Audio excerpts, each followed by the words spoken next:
दोस्तों, मैं हूं अमित और जस्ट के नए एपिसोड में आपका स्वागत है। दोस्तों, यामाहा की तरफ से बहुत ही इंटरेस्टिंग न्यूज़ निकल के आ रही है। इलेक्ट्रिक स्कूटर, इलेक्ट्रिक बाइक्स के मार्केट में हम लोग हीरो की बात करते हैं, एथर, ओला, इन सब ब्रांड्स की बात करते हैं, but there is one company जिसके बहुत ही इंटरेस्टिंग बाइक्स एक ज़माने में आते थे, and we are now talking about उनके पहले इलेक्ट्रिक स्कूटर की, और you can say electric bike की, और ये है एक फ्यूचरिस्टिक E01 व्हीकल।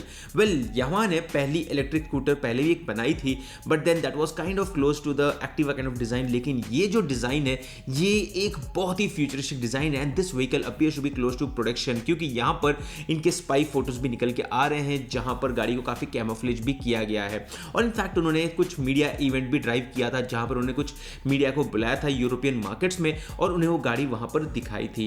सबसे पहले बात तो मैं बात करूंगा यहां पर डिजाइन की, और मैं डेफिनेटली कहूंगा ये काफी फ्यूचरिस्टिक और डेफिनेटली एक मिक्स बोल सकते हैं, एक स्कूटर और बाइक का। और ट्रस्ट मी, अगर ये इंडिया में आता है तो काफी लोग इसे खरीदने की इच्छा रखेंगे, बिकॉज ये कंफर्ट वाइज भी दिख रहा है स्कूटर की तरफ, और बाइक की स्टाइलिंग भी चाहिए आपको तो वो भी आपको मिल जाती है। E01 जो है वो क्लेम की जा रही है 125cc क्लास के स्कूटर की बेसिस में, और यहाँ पर जो इंडिकेशन है वो प्रॉब्ली इंटरनेशनल ही व्हीकल इनिशियली लॉन्च होगी, जहाँ पर यूरोपियन मार्केट्स में ये इंट्रोड्यूस की जा सकती है।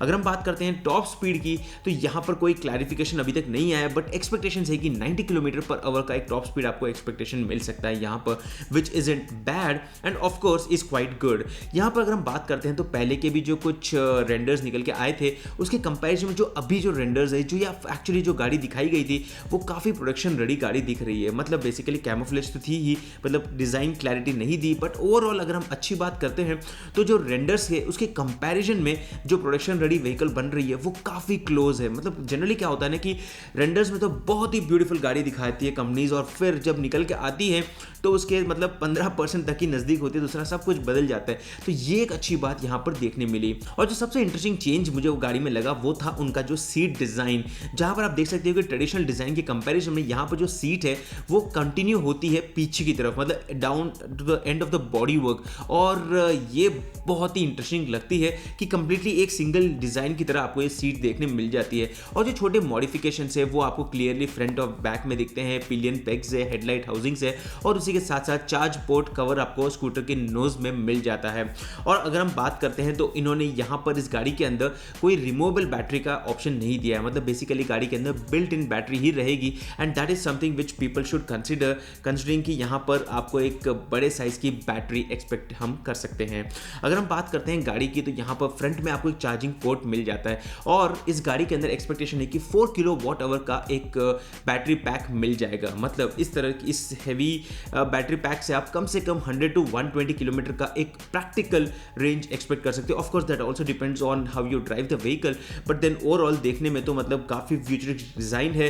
टॉप स्पीड भी काफ़ी डिसेंट सुनने में आ रही है, again that's a rumour, and 4 kWh का बैटरी पैक जनरली भी 120 के 120 to 130 किलोमीटर तक का हमें रेंज ऑफर करता ही है। तो ओवरऑल काफ़ी इंटरेस्टिंग एक्सपेक्टेशंस है यामाहा के इस अपकमिंग स्कूटर की तरफ से। अब एक इंटरेस्टिंग बात यह भी है कि यहाँ पर कंपनी ज़्यादा टेक के ऊपर फोकस नहीं कर रही है, और काफ़ी लो टेक बेसिकली फोकस कर रही है। यहाँ पर जो नॉन कलर LCD स्क्रीन है वो मेरे हिसाब से तो काफ़ी प्रैक्टिकल है, क्योंकि गाड़ी के ऊपर बहुत ही स्टाइलिश डिज़ाइन रखने का कोई फ़ायदा नहीं लगता है मुझे। बहुत ही सिंपल सा डिस्प्ले दे दो, स्मार्टफोन में डेटा दे दो, क्योंकि जनरली आप वो डेटा को स्क्रीन के ऊपर कभी भी कंज्यूम नहीं करोगे। मतलब येस, कभी कभार अगर आपको ऑप्शन चाहिए तो मे बी आप स्क्रीन के ऊपर देखोगे गाड़ी चलाते हो। जनरली आप घर जाने के बाद आपके राइट डेटा देखोगे अपने फ़ोन के ऊपर, और आप उस डेटा को एनालाइज करोगे। जब आप घर पहुंच जाते हो तब अपने ऐप के अंदर आप नोटिस करोगे और उस डेटा को इंफॉर्मेशन को कॉन्फ़िगर करोगे। तो I think it's actually better कि होंडा अपने टेक के ऊपर, मतलब डिस्प्ले के ऊपर ज़्यादा खर्चा नहीं कर रही है, and that makes this better cost effective option, क्योंकि उस हिसाब से वो अपनी गाड़ी को बेटर प्राइस पॉइंट के ऊपर लॉन्च कर सकती है। एज ऑफ नाउ यामाहा की तरफ से कोई क्लैरिफिकेशन नहीं है कि कब ये गाड़ी लॉन्च होगी, बट डेफिनेटली इस साल तो होने वाली है। स्टे ट्यून्ड विद अस, क्योंकि जब हमारे पास कोई ज़्यादा अपडेट्स मिल जाएंगे इस गाड़ी को लेकर तो मैं आपके साथ शेयर कर दूंगा। और ये था कंप्लीट अपडेट यामाहा के अपकमिंग इलेक्ट्रिक स्कूटर्स को लेकर। अगर आपको वीडियो यूजफुल लगा तो वीडियो को लाइक कर दीजिए, चैनल को सब्सक्राइब कर दीजिए, और हमारे ईवी के टेलीग्राम ग्रुप में ज्वाइन कीजिए, जहां पर हम आपसे डायरेक्टली बात कर सकते हैं। दैट्स इट दोस्तों, मैं हूं अमित और मैं आपको मिलता हूं हमारे अगले वीडियो में। तब तक के लिए गुड बाय।